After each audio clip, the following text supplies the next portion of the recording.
Representative Image Taliban, opposition fight for Afghan holdout province of Panjshir. Taliban and opposition forces battled on Saturday to control the Panjshir Valley north of Kabul, the last Afghan province holding out against a militant group, as the top U.S. general warned of a civil war if the Islamists failed to consolidate power. Both sides claimed to have the upper hand in Panjshir, but neither could produce conclusive evidence to prove it. The Taliban, which swept through the country ahead of the final withdrawal of US-led forces this week, were unable to control the valley when they ruled Afghanistan from 1996 to 2001. Taliban spokesman Bilal Karimi said the districts of Kinj and Unabah had been taken, giving Taliban forces control of 4 of the province's 7 districts. The Mujahideen, Taliban fighters, are advancing toward the center of the province, he said on Twitter.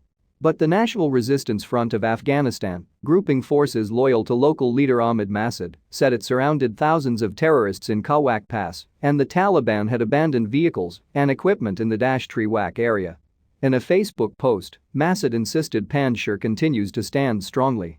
Praising our honorable sisters, he said demonstrations by women in the western city of Herat calling for their rights showed Afghans had not given up demands for justice and they fear no threats.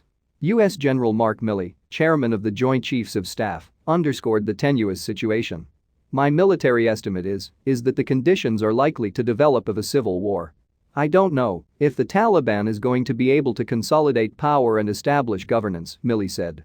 Speaking to Fox News from Ramstein Air Base in Germany, Milley said if they cannot, that will in turn lead to a reconstitution of Al-Qaeda or a growth of ISIS or other myriad of terrorist groups over the next 3 years.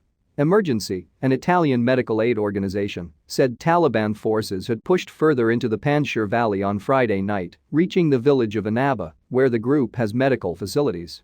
We have received a small number of wounded people at the Anaba Surgical Center, Emergency said in a statement, adding that many people fled in recent days.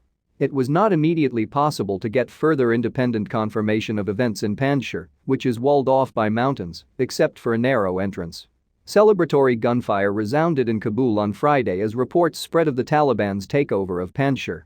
News agencies said at least 17 people were killed and 41 hurt. Pakistan's spy chief Lieutenant General Faiz Hamid flew into Kabul on Saturday. It was not clear what his agenda was, but a senior official in Pakistan said earlier in the week that Hamid, who heads the powerful Inter-Services Intelligence (IC) agency, could help the Taliban reorganize the Afghan military. Washington has accused Pakistan and the IC of backing the Taliban in the group's 2-decade fight against the US-backed government in Kabul, although Islamabad has denied the charges. In Kabul, Taliban fighters broke up a demonstration by about a dozen women urging the group to respect women's rights to education and jobs, according to private broadcaster Tolo News. Footage showed women confronted by armed militants covering their mouths and coughing, and one demonstrator said the fighters had used tear gas and tasers against the participants, who had been carrying banners and a bouquet of flowers.